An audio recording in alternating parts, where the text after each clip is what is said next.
Hello, students. Let's start a new topic that is majoritarianism in Sri Lanka. Sri Lanka में हमने देखा था कि श्रीलंका में सन्हालियन ज़्यादा थे, सन्हालीज लोग ज़्यादा थे, राइट। तो वो मेजोरिटी में थे। तो वो क्या करना चाहते थे, वो अपनी डोमिनेंस प्रूव करना चाहते थे। वो चाहते थे कि पूरी कंट्री पे हमारी डोमिनेंस पावर करे। Okay.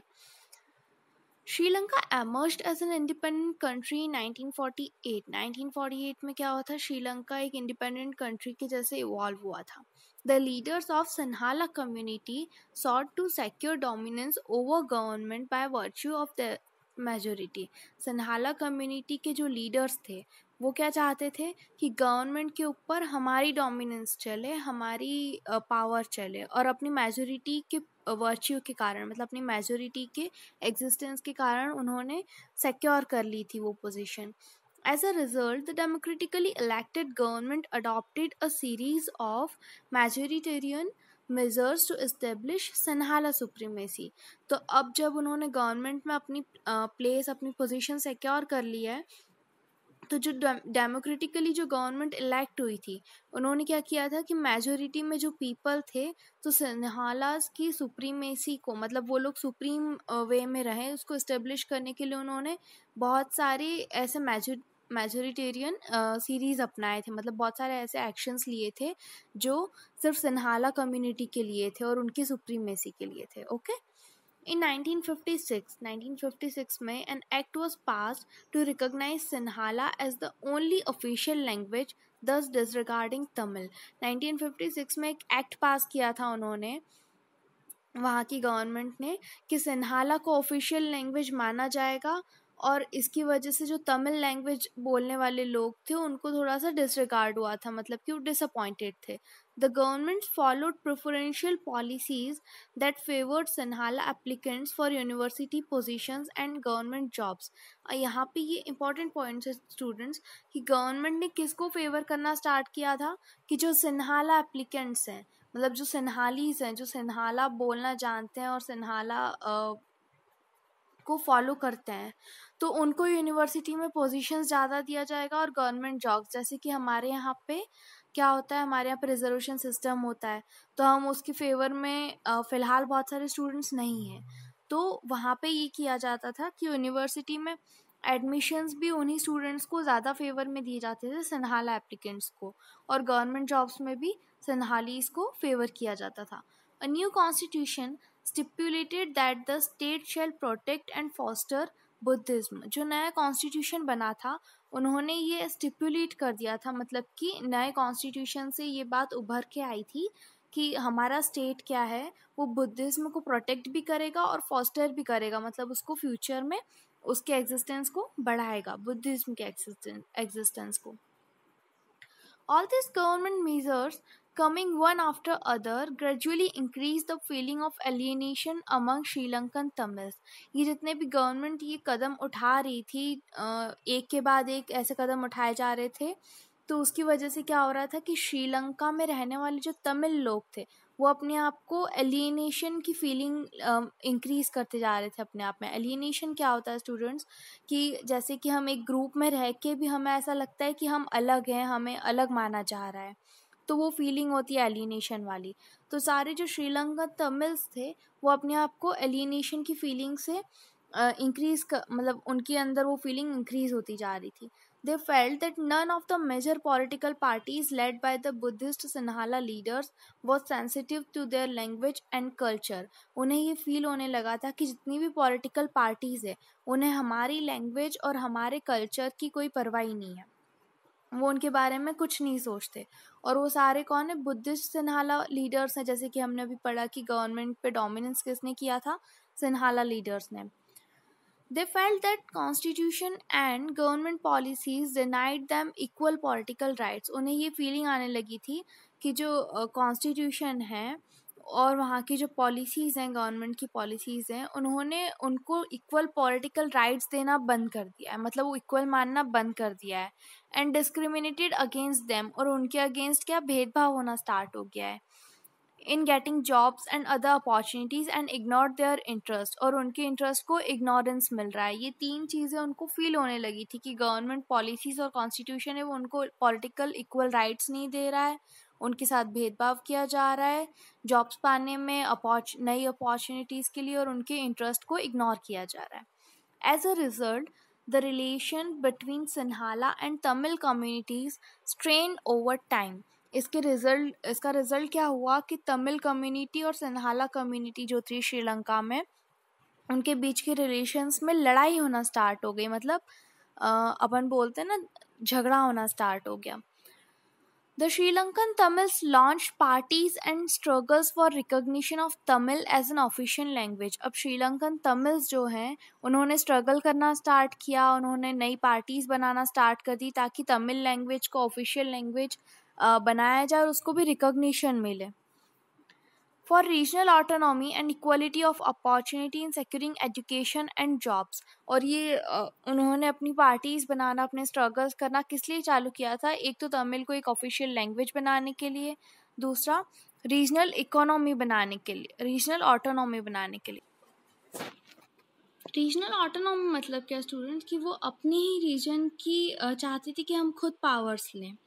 And equality of opportunity in securing education and jobs, मतलब कि अपॉर्चुनिटीज़ चाहिए थी उनको इक्वल एजुकेशन और जॉब्स में, जो कि सिर्फ सनहालीज़ को मिली थी।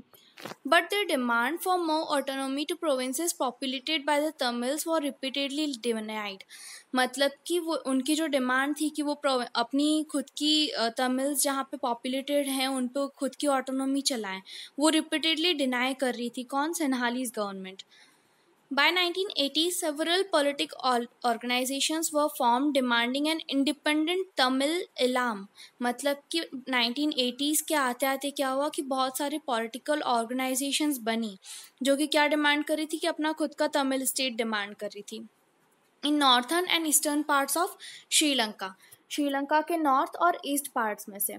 The distrust between the two communities turned into widespread conflict. अब ये जो दो कम्युनिटीज़ के बीच में डिस्ट्रस्ट था, मतलब जो अनबन हो रही थी, वो एक बहुत बड़ी झड़प में टर्न होने वाली थी।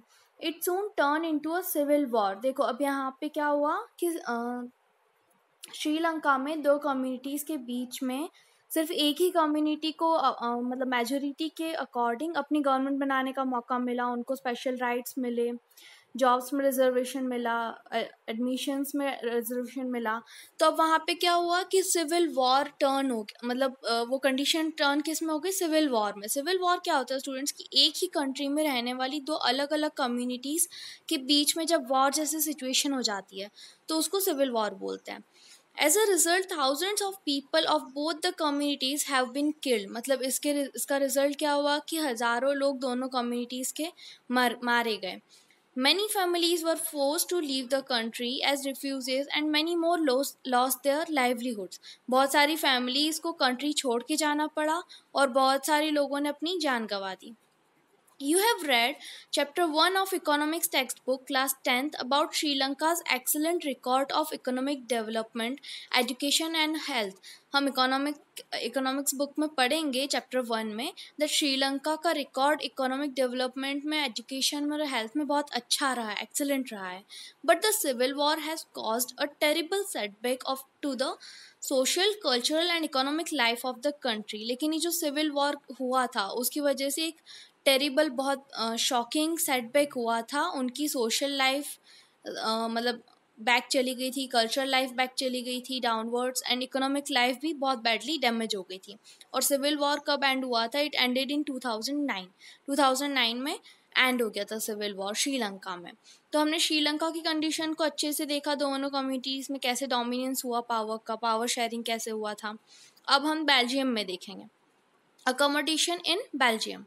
The Belgian leaders took a different path. अब बेल्जियन लीडर्स ने क्या किया? नए पाथ को अपनाया, नया रास्ता लिया कि दोनों कम्युनिटीज़ के बीच में सॉर्ट आउट कैसे करें। They recognize the existence of regional differences and cultural diversities. उन्होंने दोनों ही रीजनल डिफरेंसेस और कल्चर्स में जो डाइवर्सिटीज़ थी, चेंज था, उनको रिकॉग्नाइज़ किया, उनके एग्जिस्टेंस को रिकॉग्नाइज़ किया और उनको नई आइडेंटिटी देते हुए उन्होंने क्या किया, एक नया कॉन्स्टिट्यूशन अमेंड किया। बिटवीन 1970 1993, 1970 और 1993 के बीच में उन्होंने अपना कॉन्स्टिट्यूशन को अमेंड किया। दे अमेंडेड देयर कॉन्स्टिट्यूशन। अमेंड करना क्या होता है, मतलब कॉन्स्टिट्यूशन में कुछ चेंज लाना, कुछ अपडेट्स लाना। 4 टाइम्स उन्होंने अपना कॉन्स्टिट्यूशन अमेंड किया था, so as to work out an arrangement that would be enable everyone to live together within the same country.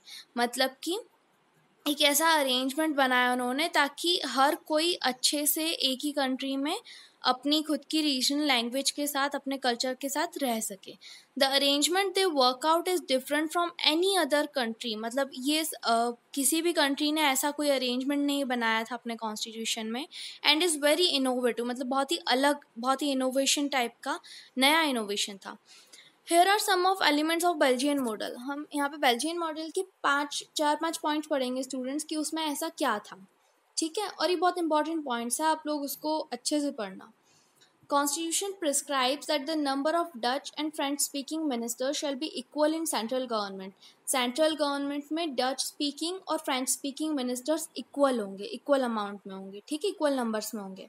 Some special laws require the support of majority of members from each of linguistic group। मतलब कि कुछ ऐसे special laws उन्होंने बनाए जिसमें दोनों ही language बोलने वाले जो ग्रुप बने हैं उन दोनों की ही मेजोरिटी के साथ, मतलब कि कोई लॉ अगर पास करना है तो दोनों ही यस बोलेंगे तभी वो लॉ पास होगा। एक जना भी अगर नो बोलेगा तो वो लॉ पास नहीं होगा। Thus no single community can make decisions unilaterally। इसकी वजह से क्या होगा कि कोई भी मेजोरिटी में अगर एक कम्युनिटी मेजोरिटी में एक डिसीजन ले रही है तो वो नहीं बना पाएगी। दोनों कम्युनिटीज़ के इक्वल मेंबर्स को ही वो लॉज को पास करना पड़ेगा मेजोरिटी में। Many powers of the central government have been given to state governments of 2 regions of the country।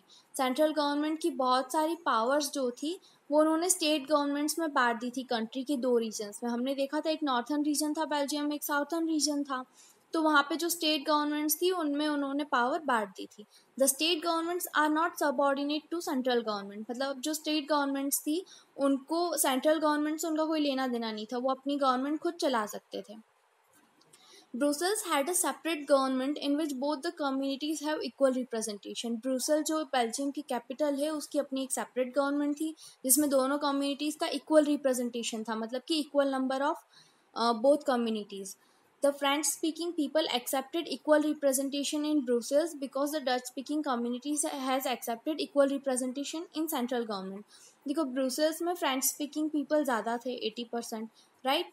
तो उन्होंने किस लिए एक्सेप्ट किया था ब्रुसेल्स में डच स्पीकिंग कम्युनिटी का इक्वल रिप्रेजेंटेशन, क्योंकि सेंट्रल गवर्नमेंट में डच कम्युनिटी ने एक्सेप्ट किया था उनको। सो दैट इज़ वाई ये ब्रुसेल्स में भी इक्वल रिप्रेजेंटेशन स्टार्ट था। 4th point is apart from the central and state government. हमने सेंट्रल गवर्नमेंट पढ़ा, स्टेट गवर्नमेंट पढ़ा, इसके अलावा भी वहाँ पे एक नई तरह की गवर्नमेंट थी। There is a third kind of government. This community government is elected by people belonging to one language community. एक और गवर्नमेंट कौन सी थी, कम्युनिटी गवर्नमेंट। अब कम्युनिटी गवर्नमेंट क्या थी, वो कौन इलेक्ट करता था कि डच स्पीकिंग पीपल अपनी कम्युनिटी इलेक्ट करते थे और फ्रेंच स्पीकिंग पीपल अपनी गवर्नमेंट, और जर्मन स्पीकिंग पीपल अपनी गवर्नमेंट इलेक्ट करते थे। Dutch, French and German speaking, no matter where they live. This government has the power regarding cultural, educational and language related issues। ये government के पास power होता था जो अपने खुद के कल्चर को, अपने लैंग्वेज रिलेटेड और अपने एजुकेशन वाले इश्यूज को सॉर्ट आउट करे, ठीक है, खुद की लैंग्वेज के लिए। You might find the Belgian model very complicated. अब यहाँ पे हम देखेंगे कि 3 गवर्नमेंट है तो बेल्जियन मॉडल हमको थोड़ा सा कॉम्प्लिकेटेड लगेगा। It Indeed is very complicated, of course ये कॉम्प्लिकेटेड है, even for people living in Belgium. जो बेल्जियम में रहने वाले लोग हैं उनके लिए भी कॉम्प्लिकेटेड है। But this arrangements have worked well so far. लेकिन इन अरेंजमेंट्स की वजह से ही बेल्जियम में जो वर्क्स हो रहे हैं वो बहुत अच्छे से हो रहे हैं, बहुत अच्छे से गवर्नमेंट चल रही है और सिविलियंस वहाँ पे रह रहे हैं। They help to avoid civic strife between the 2 major communities। civic strife मतलब सिविलियंस के बीच में जो लड़ाइयाँ होती है उनको अवॉइड करने में बहुत ज़्यादा हेल्प की है इस कॉन्स्टिट्यूशन ने। And a possible division of country on linguistic lines, और पॉसिबल मतलब जैसे लगता है कि कंट्री लैंग्वेज की वजह से डिवाइड हो जाएगी, उसको इस कॉन्स्टिट्यूशन ने क्या किया है, अवॉइड किया है. When many countries of Europe came together to form European Union, मतलब यूरोप की जब बहुत सारी कंट्रीज ने मिलकर एक यूरोपियन यूनियन बनाया, तो Brussels was chosen as its headquarters. मतलब कि बेल्जियम के ब्रुसेल में ही यूरोपियन यूनियन के क्या हैं, हेडक्वार्टर्स हैं. ये स्टूडेंट्स आपको लर्न करना पड़ेगा, आपको याद रखना पड़ेगा कि जब यूरोप की बहुत सारी कंट्रीज ने मिलकर यूरोपियन यूनियन बनाया था, तो ब्रुसेल्स में उसका हेडक्वार्टर बना था यूरोपियन यूनियन का. Okay. What do we learn from these two stories of Belgium and Sri Lanka? ये बेल्जियम और श्रीलंका, इन दोनों स्टोरीज में से हमने क्या लर्न किया? बोथ आर डेमोक्रेसीज, दोनों ही डेमोक्रेसीज हैं. मतलब democracy means what? The rule of the people, for the people, by the people. Yet they dealt with the question of power sharing differently. लेकिन फिर भी उन दोनों डेमोक्रेसीज में पावर शेयरिंग का जो क्वेश्चन था, उनको उन्होंने अलग अलग तरीके से डील किया. In Belgium, the leaders have realized the unity of the country is possible only by respecting the feelings and interests of different communities and regions. मतलब कि बेल्जियम में लीडर्स ने ये रियलाइज़ किया कि कंट्री की यूनिटी पॉसिबल है दूसरी कम्युनिटीज़ के मतलब अलग अलग कम्युनिटीज़ की फीलिंग्स और इंटरेस्ट को ध्यान में रखते हुए. Such a realization resulted in mutually acceptable arrangements for sharing power. और बेल्जियम ने जब ये रियलाइज़ किया, तो इसका रिजल्ट क्या निकला कि पावर शेयरिंग के बहुत एक्सेप्टेबल, म्यूचुअली एक्सेप्टेबल अरेंजमेंट्स निकल के आए. लेकिन Sri Lanka shows us a contrasting example. Sri Lanka में बिल्कुल उल्टा हुआ. It shows us that if a majority community wants to force its dominance over others, इसमें हमें ये पता चला कि जब majority community अपना dominance force करना चाहती है दूसरों के ऊपर and refuses to share power, वो अपनी power share नहीं करना चाहती है, it can undermine the unity of the country. इसकी वजह से country की unity थोड़ी सी ऊपर नीचे हो सकती है. राइट.